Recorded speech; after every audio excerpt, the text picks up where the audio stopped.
ฝ้าระวังแจ้งเบาะแสให้กับเจ้าหน้าที่รัฐหยุดอาชญากรรมข้ามแดนเพื่ออาเซียนที่ปลอดภัยของทุกคน ทักผิดหรือตั้งใจหลอกระวังมุกแกล้งทักผิดแล้วตีสนิทชวนลงทุนเริ่มจากทักผิดตีสนิทจากนั้นชวนรวยด้วยการลงทุนช่วงแรกโอนคืนให้จริงแต่สุดท้ายอ้างเหตุผลไม่ให้ถอนจำไว้นะครับการลงทุนที่ให้ผลตอบแทนสูงผิดปกติมักเป็นกลโกง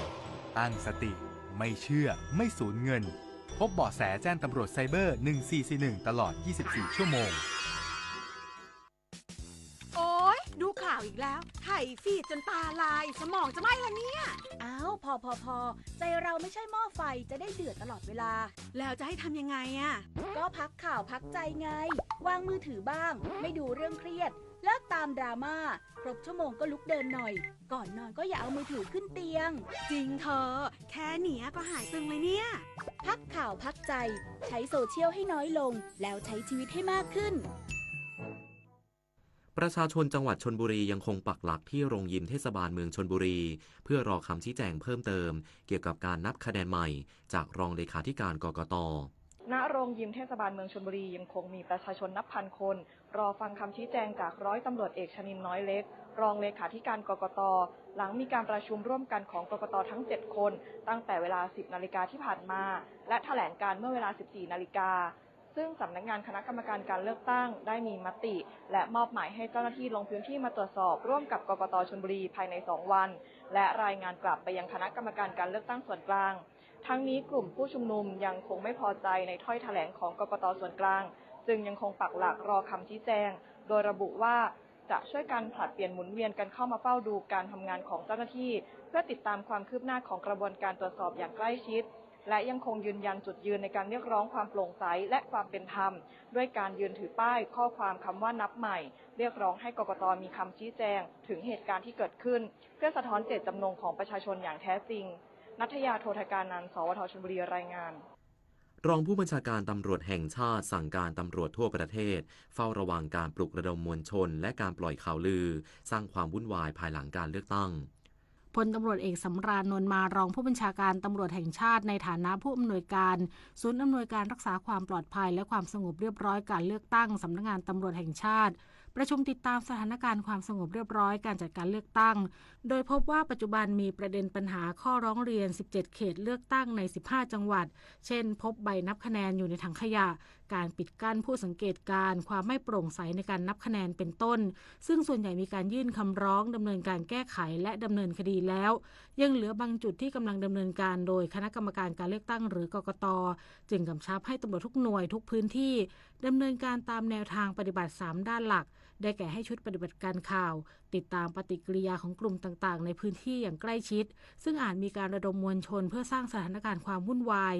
ให้พนักงานสอบสวนประสานกับกกต.จังหวัดเพื่อติดตามความคืบหน้าของคำร้องคัดค้านหากมีการร้องขอพยานหลักฐานเพิ่มเติมจากตำรวจให้ดำเนินการส่งมอบโดยเร็วที่สุดและจัดชุดปฏิบัติการเข้าคุ้มครองความปลอดภัยพยานทันทีที่ได้รับการร้องขอพร้อมให้เฝ้าระวังสถานที่เก็บหีบบัตรเลือกตั้งและเอกสารสำคัญณที่ว่าการอำเภอหรือสำนักงานกกต.จังหวัดอย่างเข้มงวดจนกว่าจะสิ้นสุดกระบวนการและให้ผู้บังคับกองร้อยควบคุมฝูงชนตรวจสอบกำลังพลและอุปกรณ์ให้พร้อมใช้งานวางกำลังกำชับยุทธวิธีการปฏิบัติและจัดชุดเคลื่อนที่เร็วเพื่อระงับเหตุเบื้องต้นในพื้นที่เสี่ยงจุฑามาศรักษาพันธ์รายงานกองทัพภาคที่2ต้อนรับคณะเสนาธิการทหารกองทัพฟิลิปปินส์ลงพื้นที่ติดตามสถานการณ์ความมั่นคงชายแดนไทยกัมพูชาที่จังหวัดสุรินทร์ที่หน่วยประสานงานชายแดนประจำพื้นที่2ไทยกัมพูชาอำเภอกาบเชิงจังหวัดสุรินทร์พลโทวีรยุทธรักษิณแม่ทัพภาคที่2ให้การต้อนรับคณะเสนาธิการทหารกองทัพฟิลิปปินส์นำโดยพลเอกโรมิโอเอสบรอเนอร์จูเนียร์ผู้บัญชาการทหารสูงสุดฟิลิปปินส์โอกาสนี้คณะได้รับฟังบรรยายสรุปสถานการณ์ความมั่นคงตามแนวชายแดนไทยกัมพูชาซึ่งยังมีความอ่อนไหวในบางพื้นที่พร้อมแลกเปลี่ยนมุมมองด้านความมั่นคงระดับภูมิภาคโดยเฉพาะภัยคุกคามรูปแบบใหม่อาชญากรรมทางไซเบอร์และขบวนการหลอกลวงออนไลน์การตรวจเยี่ยมครั้งนี้นับเป็นการกระชับความสัมพันธ์และเสริมสร้างความร่วมมือด้านความมั่นคงระหว่างกองทัพไทยและกองทัพฟิลิปปินส์เพื่อเสถียรภาพของภูมิภาคอาเซียนกฤษดาสุนทร สวท สุรินทร์รายงานจบข่าวอานนท์ นันตะสุคนอ่านรับฟังข่าวครั้งต่อไปเวลา 17 นาฬิกา ติดตามข่าวที่นำเสนอไปแล้วได้ที่ www.thainews.prd.go.th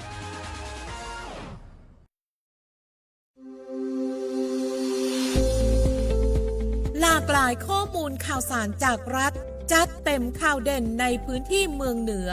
เวลาดี 4 โมงแรงในรายการอู้ข่าวเจ้าเหนือต่างสถานีวิทยุแห่งประเทศไทยภาคเหนือตอนบน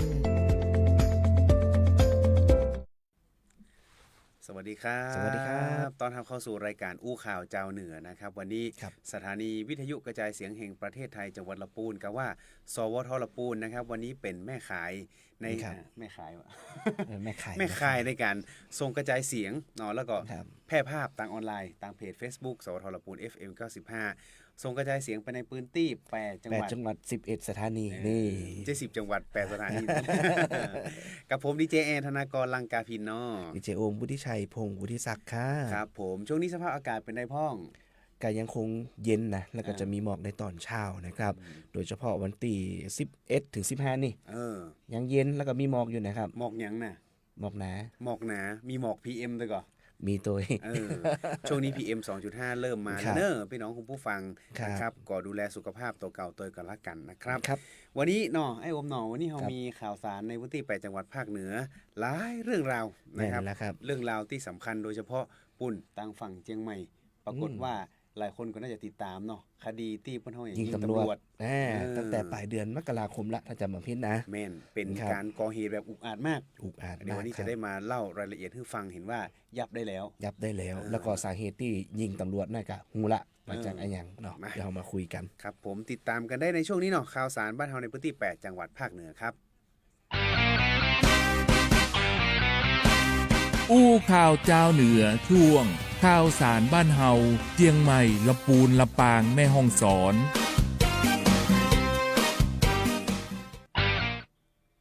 ครับมาในช่วงนี้เนาะช่วงแรกของรายการก็คือข่าวสารบ้านเฮา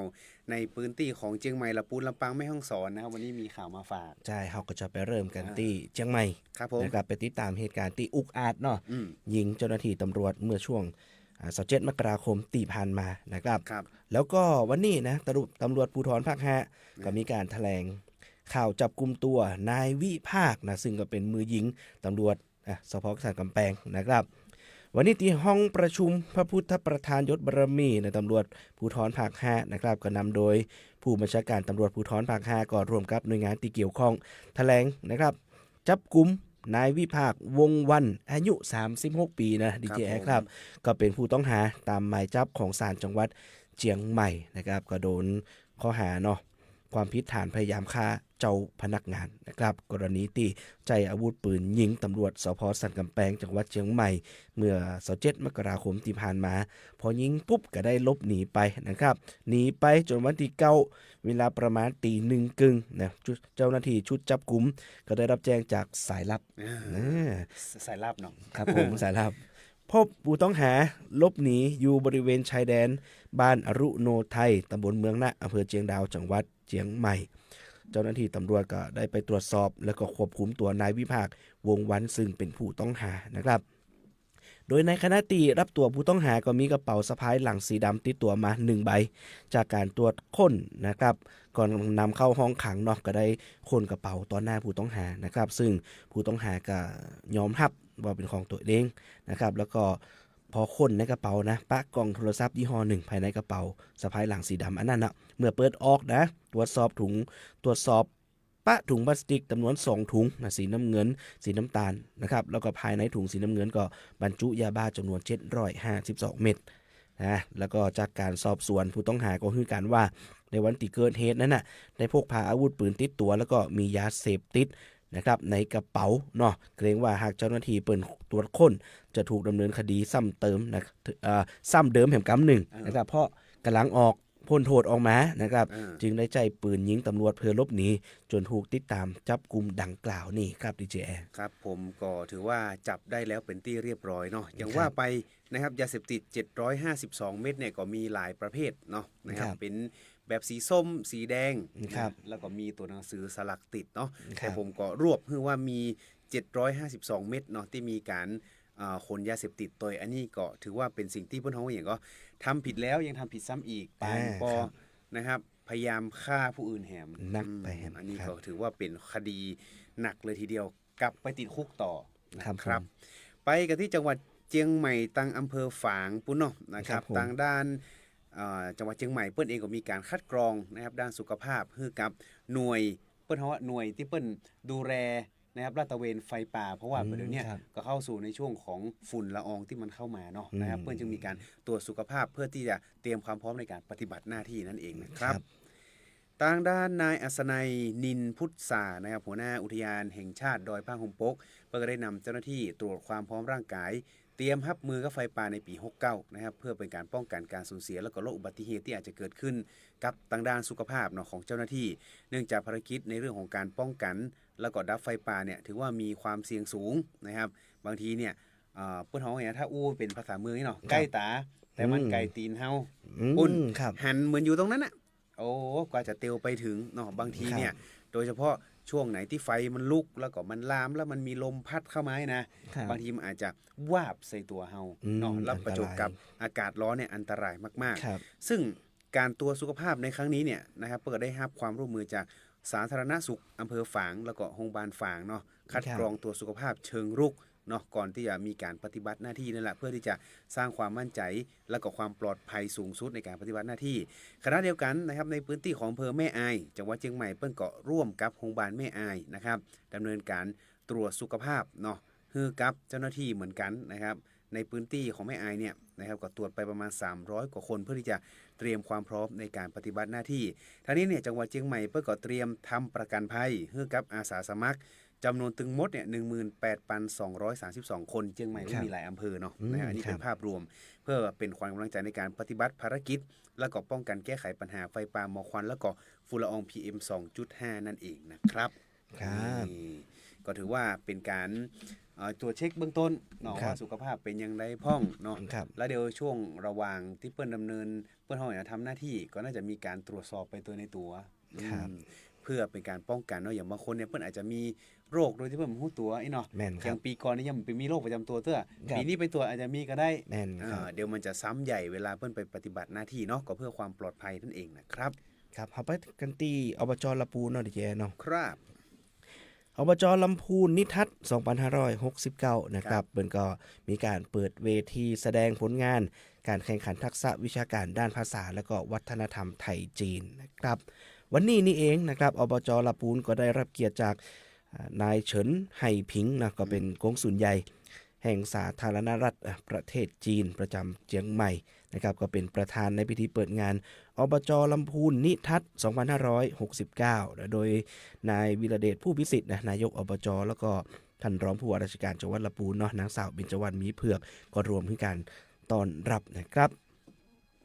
สำหรับวันนี้ก็มีการจัดกิจกรรมหลายอย่างเลย DGA ครับไม่ว่าจะเป็นการแข่งขันทักษะวิชาการด้านภาษาแล้วก็วัฒนธรรมไทยจีนของนักเรียนนักศึกษาในจังหวัดลำพูนของเฮาแล้วก็ยังมีกิจกรรมดีๆเช่นการแนะแนวการศึกษาต่อในระดับม.ปลายแล้วก็ระดับป.ตรีเนาะในสาขาภาษาจีนจากสถาบันการศึกษาถึงในแล้วก็ต่างประเทศนะครับแล้วก็ยังมีกิจกรรมเวิร์กช็อปว่าจะเป็นการแข่งขันบูธนิทรรศการไทยจีนเนาะการแข่งขันร้องเพลงไทยจีนนะครับประกอบการเต้น cover dance เนาะการแข่งขันคัดอักษรจีนครับการแข่งขันเขียนผู้กันจีนนะครับการแข่งขันเขียนตามคำบอกจีนนะครับการแข่งขันพูดประโยคฉับพลันนะครับแล้วก็ยังมีการทำคลิปโปรโมทสินค้าจังหวัดลำพูนเป็นภาษาจีนผ่าน TikTok นะครับมีการออกแบบลายผ้าปืนเมืองลำพูนผสมภาษาจีนนี่เป็นต้นนะครับเป็นกิจกรรมที่มันจะขึ้นเนาะอย่างดีเจโอมนี่ก็มีวัฒนธรรมรวมเหมือนกันนะดูซีรีส์จีนนี่ได้อยู่ก็ถือว่าเป็นกิจกรรมที่ทางอบจเปิ้นจัดขึ้นทุกปีเนาะแล้วก็เปิ้นมีการขับเคลื่อนในเรื่องของทุนเนาะที่ไปเรียนทางจีนปุ้นตยก็ถือว่ากิจกรรมเนี้ยเนาะนอกเหนือจากในเรื่องของการส่งเสริมแล้วเนี่ยก็ยังเป็นการร่วมเฉลิมฉลองเนาะ51 ปีความสัมพันธ์ไทยจีนโดยวันนี้ทางด้านทนายกรัฐมนตรีอนุทินชาญวีรกูลของเฮาเปิ้นก็เนาะนะครับเฉลิมฉลองเหมือนกันแล้วก็เชิญชวนเที่ยวในช่วงของเทศกาลตรุษจีน2569นะครับ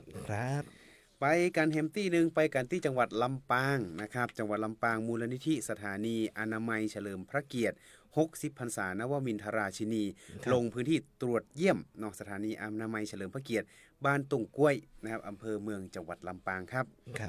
วันนี้เองนะครับนายแพทย์วชิระเพ็งจันทร์ที่ปรึกษามูลนิธิสถานีอนามัยเฉลิมพระเกียรติ60พรรษานวมินทราชินีในฐานะประธานคณะกรรมการตัวเยี่ยมเนาะพร้อมคณะลงพื้นที่เยี่ยมสถานีอนามัยเฉลิมพระเกียรติ60พรรษานวมินทราชินีบ้านตุงกล้วยนะครับตำบลบ้านเอื้อมอำเภอเมืองจังหวัดลำปางติดตามผลการดำเนินงานแล้วก็รับทราบปัญหาต่างๆเพื่อที่จะวางแผนการสนับสนุนนะครับในการพัฒนา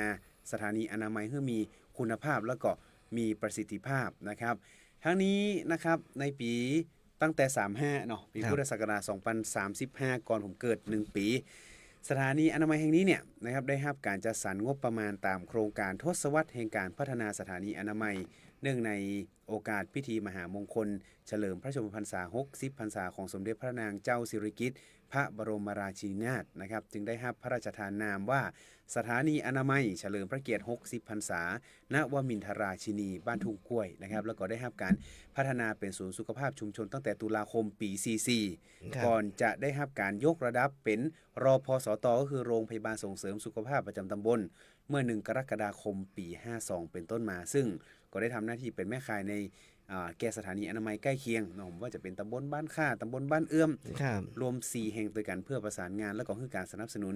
ด้านการบริการงานวิชาการเนาะแล้วก็ในเรื่องของสุขภาพเนาะก็รวมแล้ว9หมู่บ้านที่เพิ่นดูแลก็มี 1,921 ครัวเรือนด้วยกันเนาะเห็นว่าวันก่อนนี่เพิ่นก็มาละปูนตัวก่อนมาละปูนครับที่สถานีอนามัยเฉลิมพระเกียรติ60พรรษาป่าซางละปูนนี่เหมือนกันครับแม่นครับเพิ่นก็มาตรวจเยี่ยมเหมือนกันเพื่อที่จะหาแนวทางในการส่งเสริมในอนาคตแม่นครับเพิ่มประสิทธิภาพการให้บริการพี่น้องประชาชนตัวแม่นนะครับตอนนี้เนี่ยอย่างว่าไปเนาะตรงศูนย์เนี่ยเพิ่นก็โอนย้ายมาเป็นหน่วยงานในสังกัดอบจละปูนเป็นที่เรียบร้อยแล้วนะครับของละปูนเนี่ยโอนมาหมดละแต่ของจังหวัดอื่นนี่ยังไม่แน่ใจว่าเพิ่นโอนมาครบหรือยังแต่ของละปูนเนี่ยรพสตทุกแห่งเนาะอยู่ในสังกัดอบจลำพูนครับผมไปกันที่แม่ฮ่องสอนพ่องไอโอมแม่ฮ่องสอนเพิ่นมีกิจกรรมอะไรนะสถาปนาเนาะวันสถาปนาอสครบรอบ72ปีนะอสนี่ย่อมาจากอย่างอาสารักษาดินแดนนี่แม่นยำเจ้าวันนี้ครับ9 โมงครึ่งเราตีสนามสารกลางจังหวัดแม่ฮ่องสอนนะครับนายอุดมศักดิ์ขาวหนูนารองผู้ว่าราชการจังหวัดแม่ฮ่องสอนเป็นประธานในพิธีวันคล้ายวันสถาปนากองอาสารักษาดินแดนครบรอบ72ปีประจำปี2569นะครับซึ่งวันนี้ก็มีการประกอบพิธีทำบุญอุทิศส่วนกุศลแก่สมาชิกอสติล่วงลับไปแล้วนะแล้วก็มีการอ่านสารผู้บัญชาการกองอาสารักษาดินแดนนะมีมอบเข็มอสนะครับสดุดีแล้วก็ประกาศเกียรติคุณแก่ผู้ปฏิบัติหน้าที่ช่วยเหลืออุทกภัยภาคใต้นะครับแล้วก็ยังมีการมอบทุนมูลนิธิอาสารักษาดินแดนในพระราชินูปถัมภ์ปี68จำนวน33รายด้วยกันนะครับทุนการศึกษาต่อเนื่องจากผู้มีอุปการะคุณเนาะ32รายแล้วก็ทุนการศึกษาสมาคมแม่บ้านมหาไทยปี69จำนวน64รายด้วยกันนะครับอันนี้ก็เป็นในพื้นที่ของจังหวัดแม่ฮ่องสอนที่มีการจัดกิจกรรมความจริงแล้วเนี่ยวันนี้นะครับในหลายพื้นที่เพิ่งก็มีการจัดกิจกรรมเหมือนกันเนาะนะครับไปกันที่แม่เสรียงโซนใต้ของจังหวัดแม่ฮ่องสอนกันพ่องสบอ16สาขาแม่เสรียงก็ว่าสำนักบริหารพื้นที่อนุรักษ์ที่16สาขาแม่เสรียงสังกัดกรมอุทยานแห่งชาติสัตว์ป่าและพันธุ์พืชเปิดมีการจัดประกวดเนาะระเบียบแถวเจ้าหน้าที่พิทักษ์ป่านะครับโดยวันนี้นะครับที่สำนักบริหารพื้นที่อนุรักษ์ที่16สาขาแม่เสรียงก็ว่าสบอ16เนาะเพิ่นมี2สาขาเชียงใหม่กับแม่เสรียงนะครับทางด้านนายชัยชาญศรียนต์ผู้อำนวยการสบอ16สาขาแม่เสรียงก็เป็นประธานเปิดกิจกรรมโครงการประกวดระเบียบแถวเจ้าหน้าที่พิทักษ์ป่านะครับซึ่งก็มีนายธนากรธีระชานิทิศนะครับผู้อำนวยการส่วนอนุรักษ์สัตว์ป่านะครับได้นำเจ้าหน้าที่ภาคสนามเนี่ยเข้าร่วมโครงการประกวด10หน่วยด้วยกันรวม112คนบอกว่าจะเป็นส่วนอนุรักษ์และป้องกันทรัพยากรนะครับเขตรักษาพันธุ์สัตว์ป่าลุ่มน้ำปายเขตรักษาพันธุ์สัตว์ป่าสารวินเนาะอุทยานแห่งชาติถ้ำปลาน้ำตกผาเสือนะครับแล้วก็เขตรักษาพันธุ์สัตว์ป่าแม่โยมฝั่งขวาอุทยานแห่งชาติสารวินอุทยานแห่งชาติน้ำตกแม่สุรินนะครับอุทยานแห่งชาติสัตว์ป่าสันปันแดนนะครับเขตรักษาพันธุ์สัตว์ป่าดอยเวียงล่าและก็อุทยานแห่งชาติแม่เงาเตรียมการนะครับต้องบอกก่อนเตรียมการนี่คือเตรียมที่จะประกาศเป็น อุทยานเนาะเปิ้นเลยต้องวงเล็บมาเป็นอุทยานแห่งชาติเตรียมการนี่นะยังไม่ได้ประกาศเตื้อซึ่งเปิ้นก็อยู่ระหว่างการศึกษาข้อมูลอย่างต่างๆในพื้นที่ถ้ามันครบปุ๊บก็จะได้มีการประกาศต่อไปเนาะประกาศในพื้นที่อย่างไรก็ตามผลการแข่งขันในครั้งนี้เนาะผู้ชนะได้แก่อุทยานแห่งชาติแม่เงาเตรียมการรองลงมาก็เป็นอุทยานสารวินนะครับแล้วก็อันดับ3ก็เป็นเขตรักษาพันธุ์สัตว์ป่าดอยเวียงล่านะครับซึ่งผู้ชนะเนี่ยก็ได้รับเงินรางวัลพร้อมโล่และก็เกียรติบัตรเพื่อเป็นขวัญกำลังใจในการปฏิบัติหน้าที่ต่อไปนั่นเองนะครับครับผมนี่ก็ถือว่าเป็นกิจกรรมดีๆเนาะของการส่งเสริมในเรื่องของเราเรนเจอร์นะครับผู้พิทักษ์ป่าทั้งหลายนั่นเองนะครับต่อกันเลยบอกไปที่เชียงไฮ้เลยน้อยอมเนาะไปกันที่เชียงไฮ้ก็ได้ครับเป็นเรื่องราวเกี่ยวกับยาเสพติดครับคุณผู้ฟังครับทหารพาเมืองนะครับก็ได้สกัดรถต้องสงสัยยึดยาบ้ากว่า 5.3 ล้านเม็ดฟังบ่ผิดนะคุณผู้ฟังครับแม่งก็5,300,000 กว่าเม็ดเนาะครับก็ตีหนึ่งของวันที่9 กุมภาพันธ์นะก็มีเจ้าหน้าที่ทหารหน่วยเฉพาะกิจทัพเจ้าตากนะครับพร้อมด้วยกำลังกองกำลังผาเมืองนะจัดกำลังพลรวมกันนะครับรวมถึงชุดปฏิบัติการต่างๆเนาะทำการตั้งจุดตรวจจุดสกัดนะครับป้องกันและก็สกัดการยาเสพติดบริเวณถนนพื้นที่เหมืองแดงใต้หมู่1ตำบลแม่สายอำเภอแม่สายจังหวัดเชียงรายบริเวณชายแดนประเทศไทยเมียนมานะครับจากการตั้งจุดสกัดเนาะเจ้าหน้าที่ก็ได้ตรวจพบรถต้องสงสัยยี่ห้อหนึ่งนะสีดำป้ายทะเบียนกรุงเทพขับมาตามถนนสายดังกล่าวเนาะเมื่อใกล้จะถึงจุดตรวจจุดสกัดของเจ้าหน้าที่นะแฮมน้อยเดียวประมาณ500 เมตรนะครับก็เป็นที่ตั้งของฐานปฏิบัติการหน่วยเฉพาะกิจทัพเจ้าตากนะครับรถดังกล่าวกับรถฮักเลี้ยวยางกระทันหันนะครับเพื่อจะวกกลับไปทางเดิมนะครับส่งผลให้รถเกิดเสียหลักนะครับปุ่งตกลงไปในไหลตางนะต่อหน้าฐานปฏิบัติการดังกล่าวนะครับแล้วก็ตกอกตกใจนะโคบ่โคฮักลงไปก่อนนะครับเนาะแล้วก็ขับขึ้นมาทางบนถนนบ่ได้นะครับนะครับขึ้นมาบ่ได้ครับนะทางมีคนในรถเข้าใจเปิดประตูแล้วก็วิ่งนะครับลบหนีไปในความมืดนะผู้ฟังครับแล้วถ้าจะคิดว่าเจ้าหน้าที่ตัวมันตานี่เนาะแน่นครับเจ้าหน้าที่มันฝึกมาเด้อสู้กับนี้เจ้าหน้าที่ทหารครับแข่งกับใครบ่แข่งแข่งกับเจ้าหน้าที่ทหารเนาะเข้าไปตรวจสอบนะครับในภายในรถก็พบการบรรทุกกระสอบฟางนะที่ห่อหุ้มไปด้วยถุงพลาสติกดำจำนวน24 ใบนะเปิดดูภายในพบนะครับการบรรจุยาเสพติดคือโทษประเภทที่ 1หรือว่ายาบ้านะใบละประมาณ 200,000 เม็ดจำนวน23 ใบแล้วก็ 120,000 เม็ดแถมจำนวน1ใบนะครับรวมของกลางยาบ้าก็จำนวนประมาณ 4,720,000 เม็ดนะนอกจากนี้ยังพบเอกสารส่วนบุคคลเป็นบัตรประจำตัวประชาชนของประชาชน1 คนอายุ29 ปีอันนี้วิ่งไปไทยลืมเอาไปตัวเนาะแม่นเป็นเจ้านครราชสีมาครับตกอยู่ในรถนะครับวันเดียวกันเจ้าหน้าที่ก็ได้ออกตรวจตามข้างทางที่อยู่ห่างออกไปปรากฏว่ามีกระเป๋าเดินทางครับต้องสงสัยจำนวน2 ใบอยู่ในผงยานะครับแล้วก็มียาแห้งปิดไว้เหี่ยนะครับเปิดพอเจ้าหน้าที่เปิดพิสูจน์พบนะครับกระเป๋าบรรจุยาบ้าจำนวนประมาณ 260,000 เม็ดนะครับและแถมใบหนึ่งมียาบ้าจำนวน 360,000 เม็ดรวมยาบ้าตีพบเฉพาะในจำนวนกระเป๋านี่ 620,000 เม็ดนะครับจึงรวบรวมของกลางทั้งตียึดได้ทั้งหมดเนี่ยจำนวน 5,340,000 เม็ดนะครับต่อจากนี้ทางสพ.แม่สายก็เตรียมดำเนินคดีแล้วก็ขยายผลตามกฎหมายต่อไปครับดีเจคือรวมถึง2เคสเนาะ5,3,000,000ปัดท่อนักขนาดอย่างว่าไปเนาะมันยาเยอะเนาะหักหลบแบบว่าคิดชีวิตปุ่งลงข้างตามไปปอ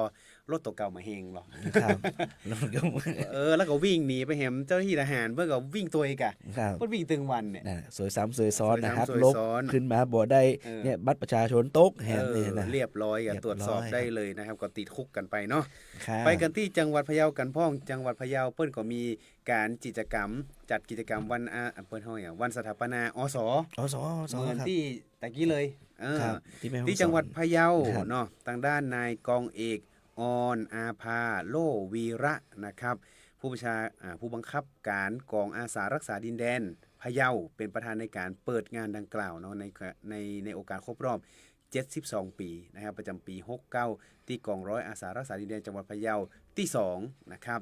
พร้อมกันนี้เนี่ยผู้บังคับการกองอาสารักษาดินแดนพะเยาเนี่ยเพิ่นก็ได้มีการอ่านสารของนายกองใหญ่ก็คือท่านอนุทินชาญวีรกุลเนาะนะครับนายกรัฐมนตรีของเฮาเนี่ยเป็นในฐานะหนึ่งเพิ่นก็เป็นผู้บัญชาการกองอาสารักษาดินแดนโดยในวันนี้เพิ่นก็มีการมอบเข็มอาสารักษาดินแดนเพื่อที่จะสดุดีนะครับโดยกองบัญชาการกองอาสารักษาดินแดนก็ได้มีการพิจารณามอบเข็มนะครับให้กับผู้บังคับบัญชา เจ้าหน้าที่3รายมอบทุนการศึกษาของมูลนิธิอสเนาะในพระบรมราชูปถัมภ์จำนวน5ทุนมอบทุนชมรมแม่บ้านมหาดไทยพะเยาเนี่ยให้แก่บุตรหลานของสมาชิกอสจำนวน31ทุนแล้วก็มอบใบประกาศนะครับให้แก่สมาชิกอส37นายที่เปิ้นไปช่วยน้ำท่วมหาดใหญ่แล้วก็สงขลานะครับทั้งนี้ทั้งนั้นเนาะ10 กุมภาพันธ์ของกุปีเนี่ยเปิ้นก็จะเป็นวันรำลึกถึงวันคล้ายวันสถาปนากองอาสารักษาดินแดนก็ว่าปีอสเฮานี่เนาะเพราะว่าอสเฮาเนี่ยเท่าที่สังเกตเราก็จะอยู่ในพื้นที่ของอำเภอเนาะส่วนกลางนะครับเจ้าหน้าที่เหล่านี้เนี่ยก็จะช่วยเหลือพี่น้องประชาชนซัพพอร์ตทุกอย่างอย่างก่อนหน้านี้น้ำท่วมที่ภาคใต้เพิ่งก็ลงไปเหมือนกันนะครับไปกันวยๆเลยเนาะไปกันที่จังหวัดแพร่วัดแปะนะครับที่ตำบลน้ำรัดอำเภอหนองบัวไข่จังหวัดแปะพระบาทสมเด็จพระเจ้าอยู่หัวก็ทรงพระกรุณาโปรดเกล้าโปรดกระหม่อมให้มูลนิธิราชประชานุเคราะห์นะครับในพระบรมราชูปถัมภ์นำสิ่งของพระราชทานในการดำรงชีพเบื้องต้นไปมอบแก่ผู้ประสบอัคคีภัยในพื้นที่จังหวัดแปะครับโดยมีนายสมชัยเลิศประสิทธิพันธ์ผู้ว่าราชการจังหวัดแปะในฐานะประธานกรรมการมูลนิธิราชประชานุเคราะห์ประจำจังหวัดแปะนะครับก็เป็นผู้เชิญสิ่งของพระราชทานไปมอบแก่ผู้ประสบอัคคีภัยจำนวน2รายด้วยกันได้แก่ครอบครัวนายไพฑูรย์สินธุวงศ์และก็ครอบครัวของนางกำไลทิพย์เสาแดนซึ่งก็ประสบเหตุเพลิงไหม้บ้านเรือนเสียหายเมื่อวันที่23 มกราคม 2569ที่ผ่านมานะครับทั้งนี้จังหวัดแปะก็ได้อนุมัติจ่ายเงินสำรองนะครับเงินสำรองจ่ายนะครับมูลนิธิราชประชานุเคราะห์จังหวัดสำหรับการบรรเทาทุกข์ผู้ประสบอัคคีภัยนะครับครับผมอันนี้ก็เป็นการช่วยเหลือเนาะสำหรับผู้ประสบอัคคีภัยก็ว่าไฟไหม้ช่วงนี้อากาศแห้งแล้งระวังเนอะบ้านไข่บ้านไม้สายไฟเก่านะครับตรวจเช็คให้ดีกันแล้วกันเด้อฝากกันไว้ตัวนะครับไปกันแฮมตี้นึงไปกันที่จังหวัดน่านอันนี้เป็นการช่วยเหลือลำเลียงผู้ป่วยในภาวะวิกฤตนะครับโดยทีมสกายด็อกเตอร์นะครับโดยทีมแพทย์สกายด็อกเตอร์นะครับเปิ้ลก็ได้มีการลำเลียงผู้ป่วยวิกฤตในพื้นที่ของจังหวัดน่านนะครับโดยวันที่9ที่ผ่านมาช่วงเวลา 10 โมงครึ่งเฮลิคอปเตอร์นะครับทศ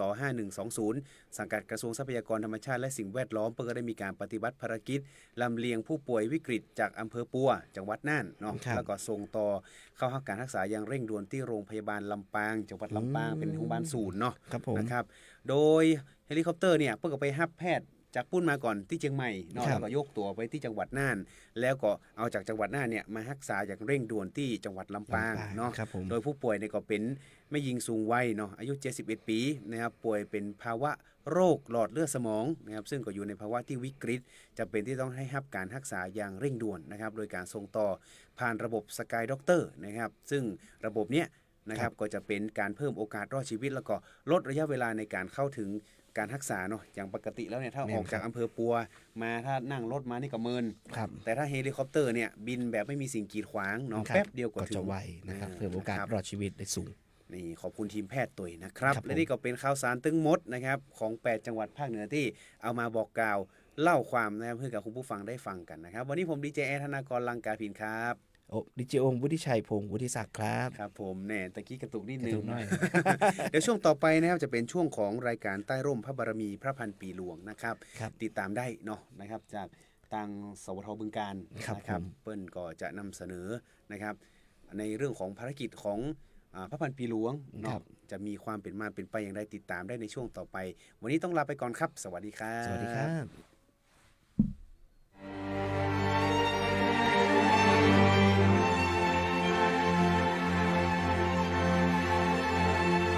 สถานีวิทยุกระจายเสียงแห่งประเทศไทย70สถานีทั่วทุกภูมิภาคเสนอรายการใต้ร่มพระบารมีพระพันปีหลวง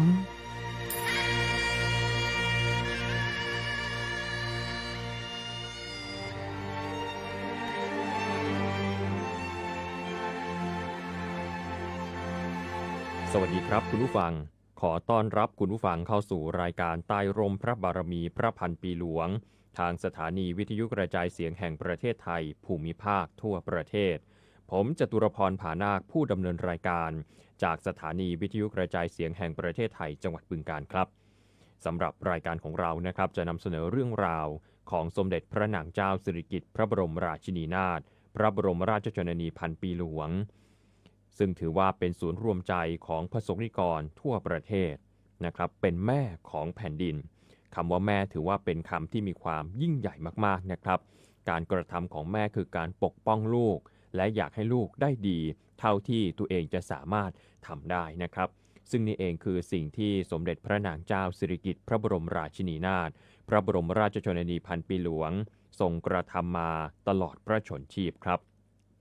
ในช่วงแรกนี้นะครับจะนำเสนอภาพเก่าเล่าเรื่องครับช่วงภาพเก่าเล่าเรื่อง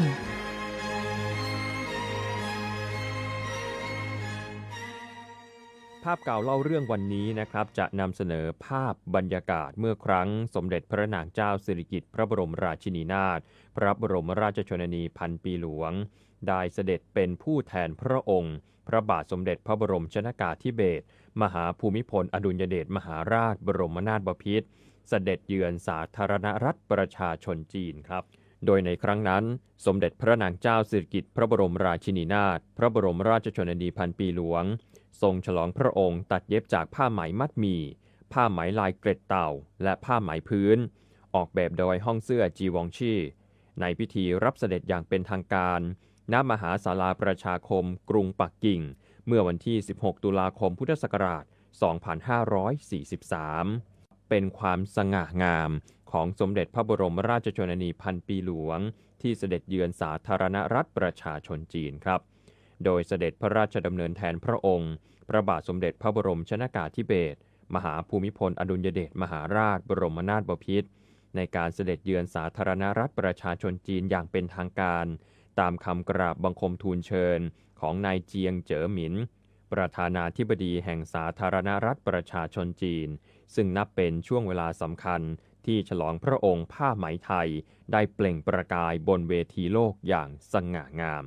ถือว่าเป็นภาพแห่งความทรงจำครั้งหนึ่งครับที่สะท้อนถึงความสัมพันธ์ทางการทูตที่เข้มแข็งของไทยและจีนได้เป็นอย่างดีและสืบเนื่องความสัมพันธ์อันยาวนานและแน่นแฟ้นนั้นมาจนถึงทุกวันนี้อย่างเข้มแข็งและยั่งยืนครับช่วงต่อไปเป็นช่วงของตามรอยพระเมตตาครับขอนำทุกท่านเข้าสู่ช่วงตามรอยพระเมตตา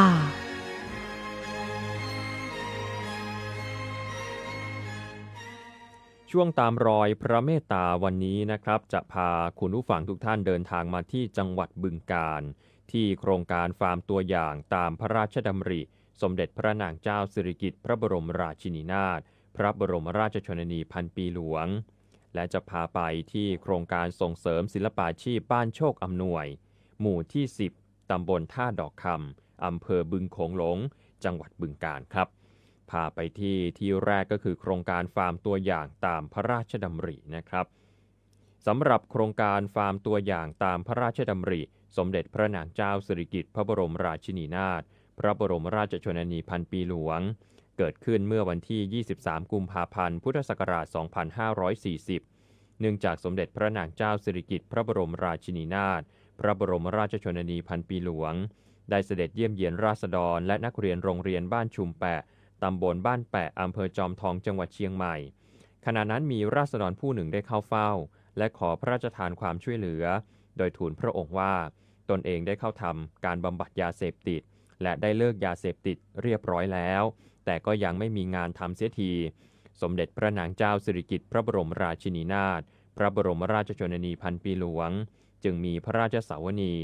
ให้ดำเนินการจัดตั้งฟาร์มตัวอย่างขึ้นณบ้านขุนแตะหมู่5ตำบลดอยแก้วอำเภอจอมทองจังหวัดเชียงใหม่ซึ่งถือเป็นฟาร์มตัวอย่างตามพระราชดำริแห่งแรกของไทยนับเป็นพระมหากรุณาธิคุณแก่ราษฎรเป็นอย่างยิ่งปัจจุบันโครงการฟาร์มตัวอย่างได้มีการขยายตามออกไปยังภูมิภาคต่างๆทั่วประเทศเป็นเหตุให้ปวงชนชาวไทยในฐานะที่อยู่ในผืนแผ่นดินไทยที่เคยมีฐานะยากจนหลายครอบครัวก็มีงานทำเป็นหลักเป็นแหล่งมีรายได้จุนเจือครอบครัวตลอดจนมีคุณภาพชีวิตที่ดีขึ้นเช่นเดียวกับประสบนิกรในพื้นที่จังหวัดบึงกาฬเมื่อวันที่25พฤศจิกายนพุทธศักราช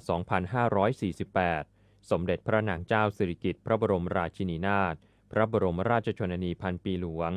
ได้เคยเสด็จมาเยี่ยมราษฎรในพื้นที่บ้านห้วยหินลาดอำเภอบึงโขงหลงจังหวัดบึงกาฬ ทำให้ทรงทราบถึงความยากจนของราษฎรที่ขาดแคลนที่ดินทำกินและว่างงานเป็นจำนวนมากพระองค์ท่านจึงทรงช่วยเหลือราษฎรโดยทรงรับราษฎรเข้าเป็นสมาชิกของฟาร์มตัวอย่างตามพระราชดำริบ้านห้วยหินลาดซึ่งตั้งอยู่ณบ้านห้วยหินลาดหมู่ที่ 16 ตำบลบึงโขงหลงอำเภอบึงโขงหลงจังหวัดบึงกาฬพื้นที่ 90 ไร่ซึ่งสมเด็จพระนางเจ้าสิริกิติ์พระบรมราชินีนาถพระบรมราชชนนีพันปีหลวงได้พระราชทานพระราชทรัพย์ส่วนพระองค์จัดซื้อที่ดิน 60 ไร่เพื่อนำมารวมกับที่ดินสาธารณประโยชน์อีก 30 ไร่ราษฎรที่เข้ามาทำงานในฟาร์มแห่งนี้มาจาก 2 หมู่บ้านและพื้นที่ใกล้เคียงคือบ้านห้วยหินลาดและบ้านโนนสวนปอปัจจุบันฟาร์มตัวอย่างบ้านห้วยหินลาดเป็นศูนย์กลางการเรียนรู้เกี่ยวกับหลักปรัชญาของเศรษฐกิจพอเพียงและทฤษฎีใหม่มีการจัดสรรพื้นที่เพื่อเป็นแบบอย่างในการทำการเกษตรตามทฤษฎีใหม่รวมทั้งการสร้างผลผลิตต่อเนื่องตลอดทั้งปีด้วยการทำประมงในพื้นที่ 5 ไร่ซึ่งได้จากการขุดบ่อมากกว่า 10 บ่อเพื่อเลี้ยงปลานิลปลาดุกปลาสวายปลาตะเพียนและปลาขาวสร้อยนอกจากนั้นยังทำปศุสัตว์บนพื้นที่ 10 ไร่มีการเลี้ยงไก่และสุกรรวมทั้งมีการปลูกพืชผัก 10 ไร่ปลูกไม้ผลไม่ว่าจะเป็นมะม่วงชมพู่และสับปะรด 6.5 ไร่เพาะเห็ด 2 ไร่ซึ่งเห็ดที่นำมาเพาะเป็นเห็ดนางฟ้าและเห็ดยานางิรวม 11 โรงเรือนและทำนาข้าวประมาณ 13 ไร่ทุกงานทุกกิจกรรมสร้างรายได้ให้ฟาร์มตัวอย่างสามารถดำเนินงานมาได้อย่างต่อเนื่องทำให้โครงการฟาร์มตัวอย่างตามพระราชดำริบ้านห้วยหินลาดเป็นแหล่งอาหารแหล่งเรียนรู้และแหล่งท่องเที่ยวที่สร้างความเป็นอยู่ที่ดีให้ราษฎรในพื้นที่ตลอดมาจนถึงปัจจุบันนี่คือพื้นที่ของอำเภอบึงโขงหลงจังหวัดบึงกาฬนะครับคราวนี้พาคุณผู้ฟังนะครับไปต่อกันที่โครงการส่งเสริมศิลปาชีพบ้านโชคอำนวยครับโดยเมื่อวันที่ 18 พฤศจิกายน พุทธศักราช 2538 สมเด็จพระนางเจ้าสิริกิติ์พระบรมราชินีนาถพระบรมราชชนนีพันปีหลวงได้เสด็จพระราชดำเนินเยี่ยมราษฎรที่ประสบอุทกภัยบ้านหนองฮูบ้านฝอยลมและบ้านโชคอำนวยตำบลท่าดอกคำอำเภอบึงโขงหลงจังหวัดหนองคายต้องบอกว่าตอนนั้นบึงกาฬยังไม่เกิดขึ้นนะครับยังไม่เป็นจังหวัดตอนนั้นยังอยู่ภายใต้การปกครองของจังหวัดหนองคายนะครับและในขณะนั้นเองทรงมีพระราชสวนีให้จัดตั้งโครงการส่งเสริมศิลปาชีพขึ้นเพื่อช่วยเหลือราษฎรที่ยากจนให้มีรายได้เสริมหลังจากฤดูทำนาทำให้ราษฎรมีความผูกพันรักถิ่นฐานของตนเองรู้จักอนุรักษ์ศิลปะวัฒนธรรมพื้นบ้านไม่ได้มีการอพยพไปทำงานต่างถิ่นและช่วยกันรักษาทรัพยากรธรรมชาติโดยเฉพาะป่าไม้โดยราษฎรบ้านโชคอำนวยได้ทูลเกล้าถวายที่ดินเพื่อจะสร้างโครงการส่งเสริมศิลปาชีพจำนวน 28 ไร่ 3 งาน 80 ตารางวาโดยร้อยโทเด่นศักดิ์ศรีจันทร์นายทหารปฏิบัติการโครงการส่งเสริมศิลปาชีพบ้านโชคอำนวยกล่าวว่าโครงการแห่งนี้รับผิดชอบโดยกองพันทหารราบที่ 3แล้วก็มีการดำเนินงานเรื่อยมาจนถึงปัจจุบันมีสมาชิกที่ได้เข้ามาร่วมกันในการสร้างสรรค์ชิ้นงานอย่างต่อเนื่องบางรายหลังจากที่ทำการเกษตรเรียบร้อยแล้วไม่ว่าจะเป็นทำไร่ทำนาหรือว่าทำสวนยางพาราก็จะแวะเวียนเข้ามาเพื่อที่จะรับงานไปทำที่บ้านเนื่องจากว่าสมาชิกหลายรายมีอุปกรณ์เครื่องมือในการที่จะทอผ้าอยู่ที่บ้านซึ่งถือเป็นวิถีชีวิตของคนในพื้นที่เสมอมาจนกระทั่งสมเด็จพระนางเจ้าสิริกิติ์พระบรมราชินีนาถพระบรมราชชนนีพันปีหลวงพระองค์ทรงมาทอดพระเนตรเห็นความเดือดร้อนต่างๆของพระสงฆ์นิกรที่ประสบกับอุทกภัยและต้องเดินทางไปทำงานที่ต่างจังหวัดที่กรุงเทพมหานครจึงทรงก่อตั้งโครงการส่งเสริมศิลปาชีพบ้านโชคอำนวยแห่งนี้ขึ้นครับสวัสดีครับกับผมร้อยโทเด่นศักดิ์ศรีจันทร์ นายทหารปฏิบัติการโครงการส่งเสริมศิลปาชีพบ้านโชคอำนวยนะครับประวัติความเป็นมาของโครงการแห่งนี้นะครับโครงการแห่งนี้จัดตั้งขึ้นเมื่อพระองค์ท่านเสด็จเยือนผู้ประสบอุทกภัยในวันที่18 เดือนพฤศจิกายน พ.ศ. 2538 บ้านหนองฮูฝอยลมและบ้านท่าดอกคำพระองค์ท่านจึงได้มีพระราชสวนีให้จัดตั้งโครงการแห่งนี้ขึ้นมาเพื่อจะให้ราษฎรที่ยากจนนะครับได้มีอาชีพเสริมหลังจากฤดูทำนาทำสวนเสร็จครับสำหรับผลสำลิดที่เกิดขึ้นหลังจากก่อตั้งโครงการแห่งนี้ขึ้นมาสมาชิกที่ได้เป็นสมาชิกของโครงการนะครับก็มีรายได้เพิ่มขึ้นจากการทอผ้าแล้วได้นำผ้ามาส่งให้กับทางโครงการเพื่อนำไปส่งให้กับกองศิลปาชีพต่อไปโดยรายได้ที่ได้เฉลี่ยต่อคนต่อปีก็จะประมาณ 90,000 บาทต่อคนสมาชิกปัจจุบันทั้งหมด387รายครับโดยแบ่งออกเป็น3กลุ่มอาชีพกลุ่มอาชีพที่1ก็จะเป็นกลุ่มทอผ้ากลุ่มอาชีพที่2เป็นกลุ่มปักผ้ากลุ่มอาชีพที่3จะเป็นกลุ่มจักสานครับโดยสมาชิกทั้งหมดจะแบ่งออกเป็น3อำเภอบุงหลงอำเภอเฝ้าไร่แล้วก็อำเภอเฝ้าไร่ของจังหวัดหนองคายแล้วก็จะมีอำเภอรัตนวาปีของจังหวัดหนองคายครับรวมเป็น3อำเภอโดยสมาชิกส่วนใหญ่แล้วจะอยู่ที่อำเภอบุงหลงจำนวน377รายครับขณะที่คุณแม่อิสรีลาวันประธานกลุ่มทอผ้าโพหมากแข้งคุณแม่วันทองสาริโพและคุณแม่คำสอนโคตรธรรมสมาชิกกลุ่มและเป็นสมาชิกของโครงการส่งเสริมศิลปาชีพบ้านโชคอำนวยได้มีการเล่าให้ฟังนะครับว่าเมื่อก่อนที่นี่น้ำท่วมแม่ท่านเลยเสด็จมาในปี 2538 ตนจึงได้มาสมัครเป็นสมาชิกได้ทอทั้งผ้าไหมผ้าฝ้ายทอแล้วก็เอามาส่งที่นี่เสด็จมาบ้านนี้มันน้ำท่วมหรืออีกอย่างเนี่ยละปีนะปี40ปี38ปี38แม่คนเสด็จมาซุมแม่เลยมาสมัครเป็นสมาชิกเพิ่นสมาชิกต่อป้าเพิ่นตั้งก่อนเพิ่นตั้งปี38บัดนี้ค่ะปี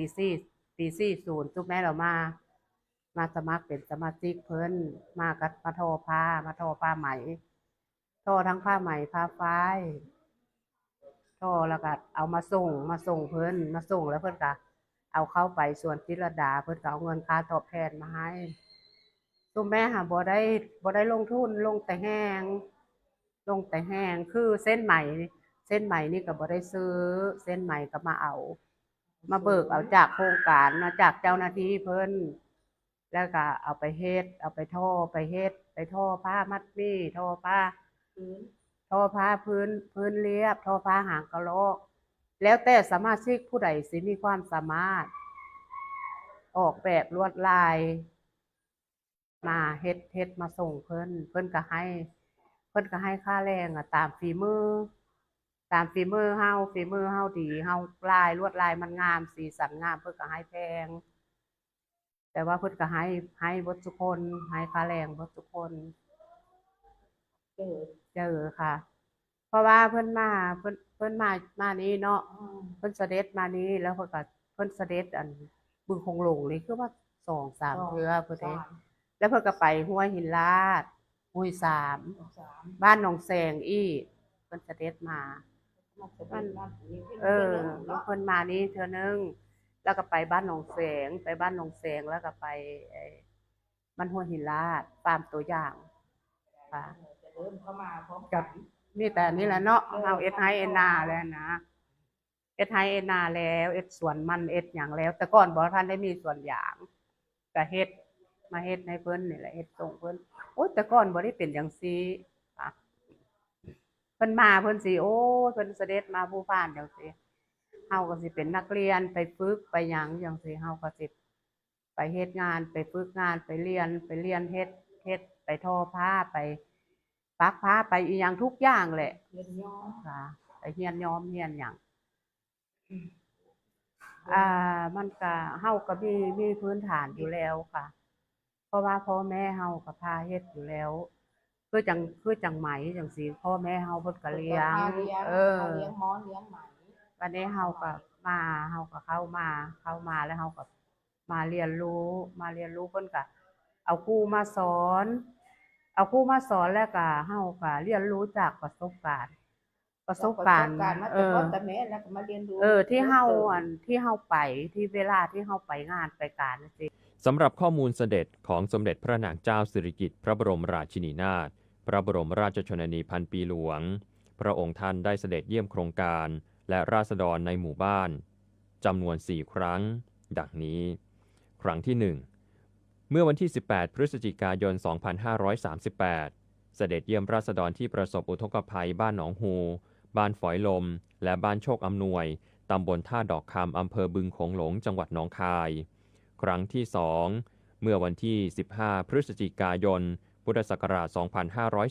2543เสด็จเยี่ยมโครงการส่งเสริมศิลปาชีพบ้านโชคอำนวยตำบลท่าดอกคำอำเภอบึงโขงหลงจังหวัดหนองคายครั้งที่3เมื่อวันที่17ธันวาคมพุทธศักราช2547เสด็จเยี่ยมราษฎรหมู่บ้านยากจนบ้านหนองแสงพัฒนาตำบลท่าดอกคำอำเภอบึงโขงหลงจังหวัดหนองคายและครั้งที่4เมื่อวันที่25พฤศจิกายนพุทธศักราช2548เสด็จเยี่ยมราษฎรหมู่บ้านยากจนณบ้านห้วยหินลาดตำบลบึงโขงหลงอำเภอบึงโขงหลงจังหวัดหนองคายและนี่คือพระมหากรุณาธิคุณที่สมเด็จพระนางเจ้าสิริกิติ์พระบรมราชินีนาถพระบรมราชชนนีพันปีหลวงมีต่อประสบนิกรทั่วไทยรวมถึงในพื้นที่จังหวัดบึงกาฬปัจจุบันนี้ประสบนิกรในพื้นที่จังหวัดบึงกาฬยังคงระลึกถึงพระองค์ท่านด้วยมีพระมหากรุณาธิคุณอันหาที่สุดมิได้เสมอมาขอนำทุกท่านเข้าสู่ช่วงสารต่อพระราชปณิธาน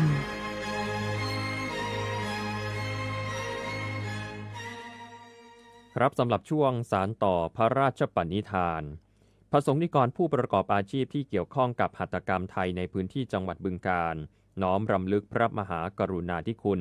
สมเด็จพระนางเจ้าสิริกิติ์พระบรมราชินีนาถพระบรมราชชนนีพันปีหลวง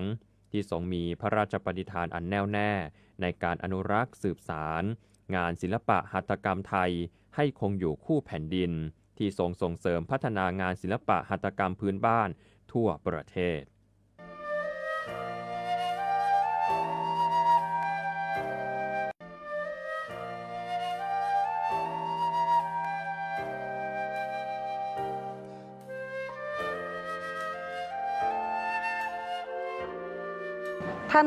ท่านทรงเป็นผู้กำเนิดผ้าทอและให้อาชีพของไทยบ้านให้อาชีพชุมชนได้มีรายได้ได้สั่งรายได้ให้คนในชุมชนจากผู้เฒ่าที่ไม่เห็นคุณค่าตัวเองหันมาทอผ้าด้วยที่ท่านทรงมีพระราชดำริในงานผ่าทอทรงสั่งอาชีพสั่งรายได้ให้คนในชุมชนแล้วท่านจากไปเราก็รู้สึกเสียใจเนาะค่ะเนาะท่านคือแม่แห่งแผ่นดินแม่ของคนในชุมชนแม่ของทุกคนในประเทศไทยในพื้นที่เราก็เลยรู้สึกเสียใจแล้วก็ท่านจากไปก็จากไปแต่ร่างแต่สังขารแต่ความดีและความรู้สึกดีๆที่ลูกมีต่อแม่ก็ยังอยู่สิ่งใดที่แม่เพิ่นได้ทำไว้ลูกหลานกสิสืบทอดดำริที่ท่านได้ทำไว้เราจะสืบทอดต่อไปค่ะเราซาบซึ้งในพระมหากรุณาธิคุณของท่านมากค่ะ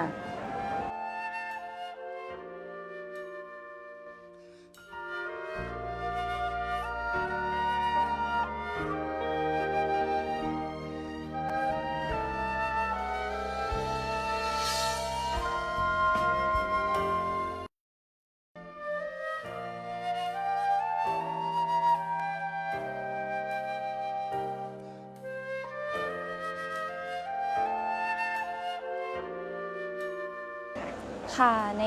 ฐานะประชาชนคนไทยนะคะเราก็รู้สึกเสียใจนะคะต่อสิ่งที่เกิดขึ้นนะคะแต่ว่าในฐานะของช่างทอผ้านะคะเราก็จะพยายาม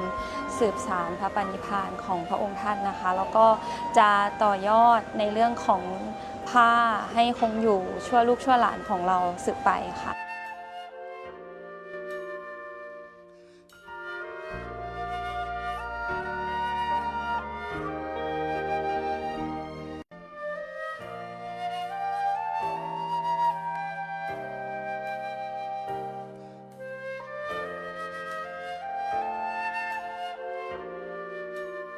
สมเด็จพระพันปีหลวงของเราเนี่ยได้ทรง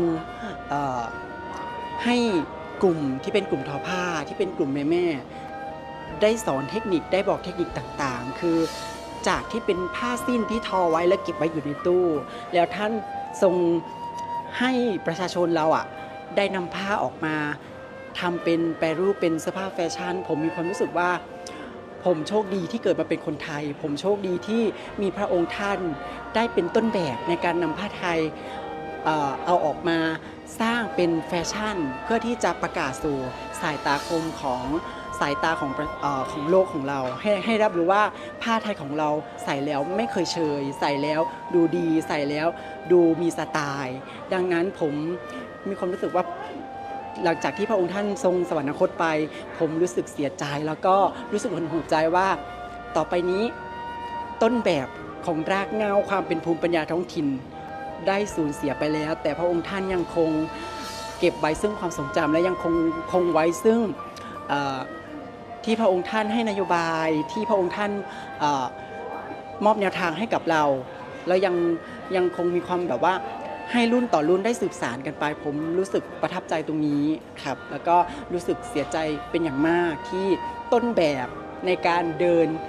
ในการใช้ผ้าไทยผมนั้นได้สวรรคตไปครับ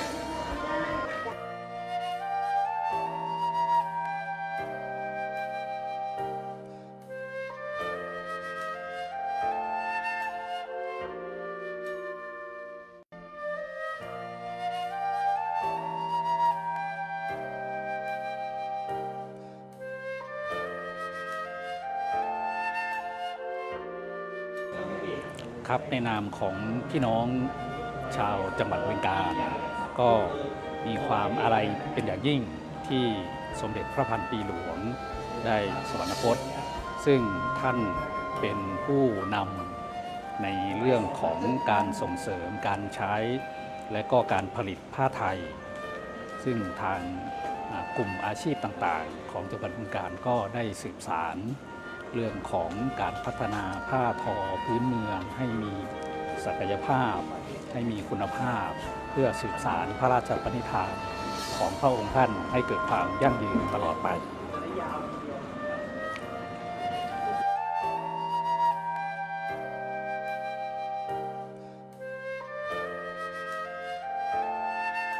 และในช่วงสุดท้ายนี้พาคุณผู้ฟังทุกท่านมาดูการออกแบบพระเมรุมาตรและเครื่องประกอบเนื่องในพระราชพิธีถวายพระเพลิงพระบรมศพสมเด็จพระนางเจ้าสิริกิติ์พระบรมราชินีนาถพระบรมราชชนนีพันปีหลวง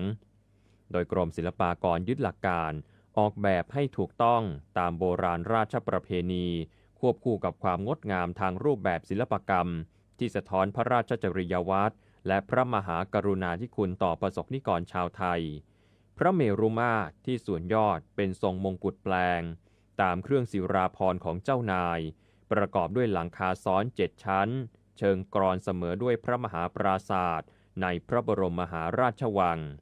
ส่วนปลียอดเป็นรูปพรหมพักตร์สื่อถึงการเสด็จสู่พรหมโลกหลังการสวรรคตและสื่อถึงพระราชสมัญญาแม่ของแผ่นดินที่ทรงบำเพ็ญพระราชกรณียกิจเสมือนมารดาดูแลรักษาบุตรดังพรหมของบุตรที่ยอดบนสุดของพระเมรุมาตรประดับนพพดลมหาเสวตฉัตรหรือฉัตร9ชั้นเพื่อแสดงถึงพระบรมราชอิสริยยศขั้นสูงสุดพระเมรุมาตรมีแผนผังสี่เหลี่ยมจัตุรัสทรงปราสาทออกมุก4ด้านตั้งอยู่เหนือฐานศาลา2ชั้นที่ตกแต่งด้วยรูปเทวดาสื่อถึงการเสด็จสู่สวรรคาลัย หลังคาสีฟ้ามนสลับสีปีกแมลงทับ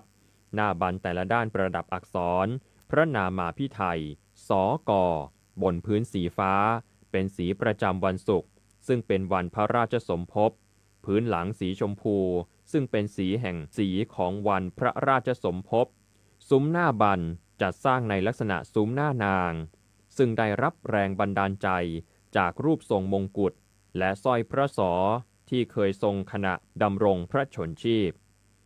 ลายประกอบสำหรับตกแต่งพระเมรุมาตรได้รับแรงบันดาลใจจากพันไม้ต่างๆที่เนื่องด้วยพระนามสิริกิติ์ส่วนฉากบังเพลิงจัดปักโดยฝีมือช่างสถาบันสิริกิติ์ซึ่งถือกำเนิดจากพระมหากรุณาธิคุณของสมเด็จพระนางเจ้าสิริกิติ์พระบรมราชินีนาถพระบรมราชชนนีพันปีหลวงสำหรับภูมิทัศน์โดยรอบพระเมรุมาตรจัดวางตามแนวคิดภูมิจักรวาลประดับด้วยสระทรงกลมรายรอบด้วยรูปสัตว์หิมพานต์และตัวละครจากเรื่องรามเกียรติ์สื่อถึงพระราชกรณียกิจการอนุรักษ์การแสดงโขนนอกจากนี้ยังมีสิ่งปลูกสร้างประกอบด้วยพระเมรุมาตรได้แก่พระที่นั่งทรงธรรมศาลาลูกขุนทัพเกษตรและทิมสำหรับเป็นที่ประทับและรับรองทูตานุทูตตลอดจนแขกที่เข้าร่วมพิธีในการนี้กระทรวงทรัพยากรธรรมชาติและสิ่งแวดล้อมได้จัดส่งไม้จันหอมสำหรับจัดสร้างพระหีบจันทร์และพระโกฐจันทร์ให้แก่สำนักช่าง10 หมู่กรมศิลปากรแล้วซึ่งอยู่ระหว่างการขยายแบบและลวดลายเพื่อจัดสร้างส่วนพระโกฐพระบรมอัฐิทำด้วยทองคำลงยาราชาวดีประดับรัตนชาติรูปทรงแปดเหลี่ยมยอดทรงมงกุฎตามรูปแบบที่สืบทอดมาแต่โบราณนอกจากนี้พระบาทสมเด็จพระเจ้าอยู่หัวได้ทรงพระกรุณาโปรดเกล้าโปรดกระหม่อมให้จัดสร้างเครื่องสังเฆตสำหรับพระราชทานไปยังพระอารามหลวงและศาสนสถานต่างๆประกอบด้วยโต๊ะหมู่ตู้หนังสือโต๊ะทำงานพร้อมชั้นหนังสือและเก้าอี้จัดสร้างจำนวน4แบบและโคมไฟการจัดสร้างพระเมรุมาตรในครั้งนี้จะเริ่มก่อสร้างในเดือนกุมภาพันธ์และจะแล้วเสร็จในเดือนตุลาคมพุทธศักราช 2569 จากนั้นจะนำความขึ้นกราบบังคมทูลพระกรุณาขอพระราชทานพระบรมราชวินิจฉัยเพื่อกำหนดวันประกอบพระราชพิธีถวายพระเพลิงพระบรมศพต่อไปและนี่คือทั้งหมดของรายการใต้ร่มพระบารมีพระพันปีหลวง